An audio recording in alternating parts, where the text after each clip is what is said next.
Désolé, encore une fois, j'ai eu un problème. Donc, bon, ce n'est pas grave, hein, vous savez, ça avait coupé là, ce téléphone, visiblement. Bon, bref, je disais en fait dans la vidéo précédente, vers la fin, que bon, voilà, j'ai pu résoudre mon problème en fait au niveau du ventre parce que j'avais vraiment des douleurs, voyez, en utilisant le coriandre. Et même, c'est quelque chose que j'avais recommandé aussi à une personne qui m'avait dit qu'elle souffrait énormément. Vous voyez, elle avait un problème au niveau du ventre, c'était des douleurs atroces. Je lui ai dit, prends du coriandre. La personne m'a écouté, elle a pris ça, mais d'un coup, elle a eu envie d'aller aux toilettes. En fait, elle a tout vidé, quoi, en fait. Bon, du moins, le problème était réglé. Mais franchement, ce qu'elle a vu, qu'elle a évacué, mais c'était atroce. C'était. Bon, j'ai pas envie de vous décrire ça, parce que c'était voilà, hein, c'était presque du sang, c'était. Et là, c'était réglé. En fait, elle m'a dit, dès que j'ai avalé ça, j'ai eu envie d'aller aux toilettes. Et là, c'est réglé, elle s'est sentie bien. Vous voyez. Et là, depuis, voilà, elle a gardé ça, en fait. Donc je lui ai dit, franchement, le coriandre, c'est quelque chose vraiment qui fait vraiment du bien au ventre, quoi. Donc, après, bon, vous savez, hein, on n'a pas tous les mêmes problèmes, hein, des fois. Donc, ça peut marcher sur un problème, mais pas sur d'autres, vous savez. Donc, il ne faut pas tout mélanger non plus, hein. Vous voyez, c'est comme, vous avez des gens, par exemple, qui ont des problèmes, je sais pas, qui perdent du sang ou qui souffrent d'anémie, des choses comme ça. Et vous allez avoir des gens qui vont s'improviser connaisseurs de la médecine prophétique. Ils vont leur recommander de faire chaque mois, par exemple, du hijama. Par exemple, en fait, prélever du sang. Là, dès que vous voyez ça, vous comprenez que cette personne, c'est quelqu'un, voilà, c'est un charlatan. C'est du n'importe quoi. Comment tu peux recommander du hijama, vous voyez, un prélèvement euh, sanguin comme ça, mensuel, à une personne, par exemple, qui souffre d'anémie, par exemple, chaque mois? Ça n'a aucun sens. Là, tu veux tuer juste la personne ou peut-être tu veux utiliser cette personne-là pour faire ton business, en fait, pour gagner juste de l'argent sur cette personne, tout simplement. Parce que si tu viens à lui dire, il faut que chaque mois tu fasses ça, ça veut dire, voilà, peut-être tu penses juste à ton porte-monnaie, quoi. C'est tout. Pas à la santé de cette personne. Subhanallah. Donc il faut être raisonnable. La médecine prophétique, franchement, ce n'est pas un jeu, hein, ce n'est pas. Oui, il y a des gens qui ont fait beaucoup de mal à des gens en venant leur faire du rukia, de je ne sais quelle manière, plein de choses. Et d'ailleurs, en parlant du rukia, vous savez, vous-même qui êtes malade, vous pouvez vous faire ça.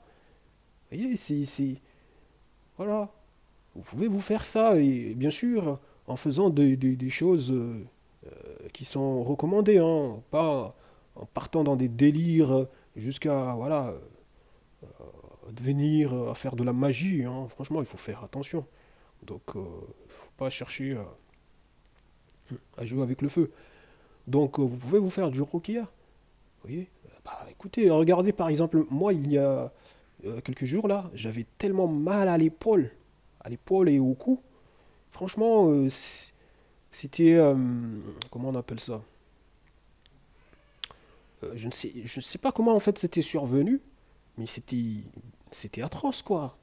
J'étais allé acheter un produit pour calmer ça, en fait, une pommade, mais ça ne fonctionnait même pas. Donc, en fait, ça m'est venu à l'esprit un truc, en fait, de faire du roca. Je me suis dit, bon, écoute, parce qu'on sait jamais, hein, peut-être, vous voyez, les mauvais oeils, des choses comme ça, et on sait jamais, hein. Donc, j'ai posé ma main, en fait, ma main droite, en fait, sur mon épaule, en fait, entre mon épaule et mon cou. Et je vous dis, c'était un, voilà, un soir, là.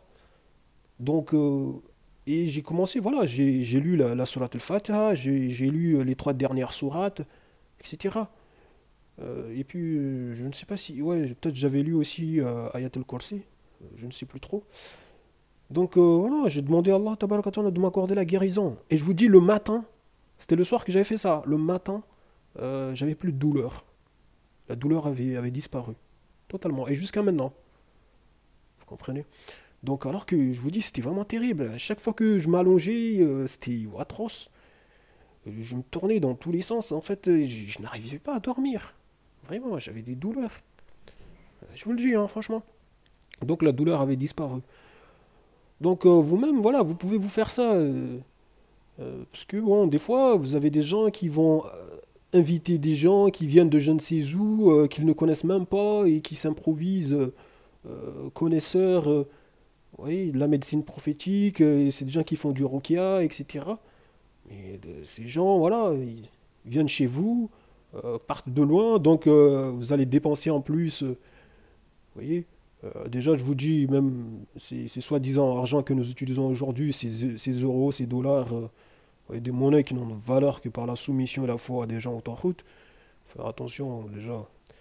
Au moins, demandez à Allah subhanahu wa ta'ala d'accepter au moins vos intentions. Quand vous utilisez ça, quand vous faites des dons avec, voilà, vous sacrifiez, etc. Bon, bref. Donc, subhanallah. Donc, il y a des gens qui sont là, qui profitent juste des autres.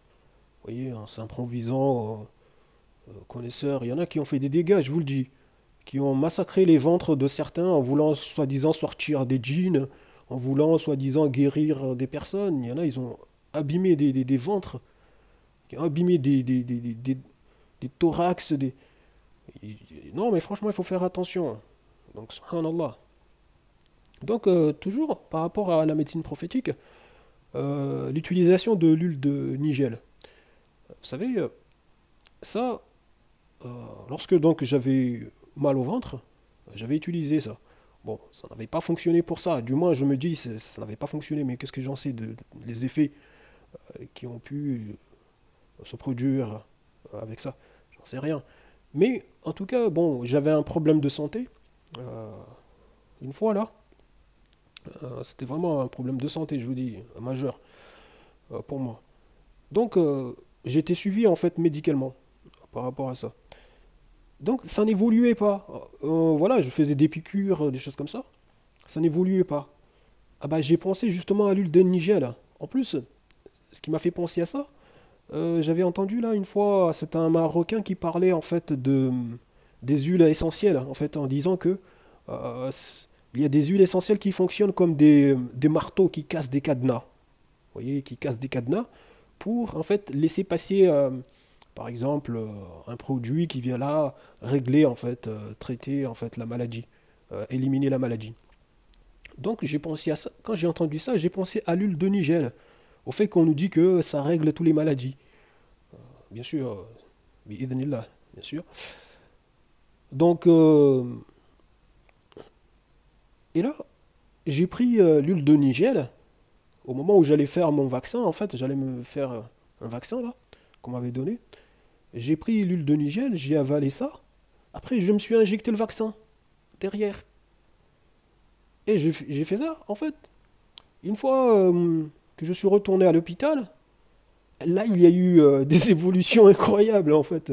On m'a dit, mais c'est en train de... Voilà, au niveau de la santé, ça évolue très bien, mais qu'est-ce qui se passe? En fait, je ne leur ai rien dit, quoi. J'ai rien dit, quoi. Parce que, bon, bref. Et là, j'ai continué, en fait, à prendre ça. Et puis, quand je suis retourné, ils m'ont dit, ah, là, franchement, c'est super, c'est très bien. Mais en fait, ils avaient l'impression d'assister à un miracle, en fait. Qu'est-ce qui s'est passé? Voilà, et depuis, voilà, je suis tranquille, quoi. Voilà, c'est réglé. Alhamdulillah, Rabbil Alamin. Donc, en fait, l'huile de Nigel, en fait, je me suis dit, peut-être, en fait, c'est... Pourquoi on nous dit que ça peut résoudre beaucoup de maladies, en fait? Je pense que ça fonctionne comme un marteau, en fait, qui casse un cadenas, comme l'avait dit le Marocain, là. Mais bon, lui, il ne parlait pas de l'huile de Nigel, bien sûr.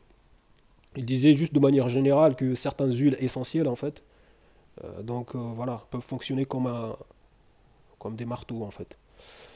Donc, c'est pour cela que j'ai pensé à l'huile de Nigel. Et au moment où je faisais mon vaccin, j'ai pris l'huile de Nigel, en fait, j'ai avalé ça.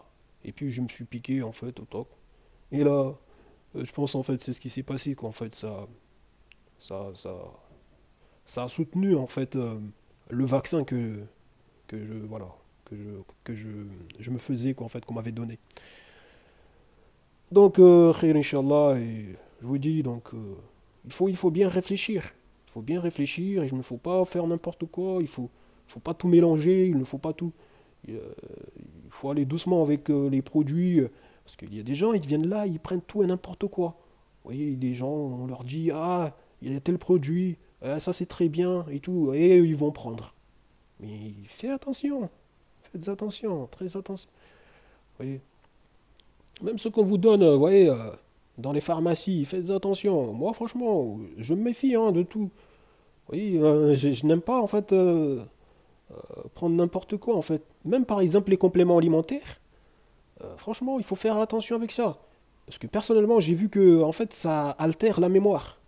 Personnellement, je ne sais pas ce qu'il y a dedans, en fait, qui altère la mémoire. Les compléments alimentaires que vous trouvez dans les pharmacies, je veux dire, bon, vous pouvez en prendre, mais n'abusez pas. Vous voyez, moi je prenais tous les jours ça, et je voyais l'impact en fait sur ma mémoire. Ça fait des oublis, et en plus pas que moi. Donc voilà, donc faites attention. Donc vous pouvez prendre des compléments alimentaires, vous voyez, les multivitamines, les trucs comme ça, pour vous booster un peu, mais n'abusez pas en fait, ne prenez pas tous les jours, tous les jours, tous les jours, hein, parce que là vous allez voir, hein, je vous dis, ça cause des problèmes au niveau de la mémoire. Et ça, j'invite justement au labo à, à faire des études là-dessus, parce que j'ai remarqué ça, ça vraiment, ça pose un problème au niveau de la mémoire. Vous voyez. Donc, peut-être que l'Alzheimer, toutes ces choses-là, ça a peut-être un lien aussi là-dessus, hein. Donc, on ne sait jamais. Bref, euh, c'est juste pour faciliter les gens, Inch'Allah. J'espère que vous avez compris le message. Donc, faites attention à ce que vous prenez et qui vous suivez, etc. Subhanallah. Alhamdulillah Rabbil Alamin. Je vous dis salam.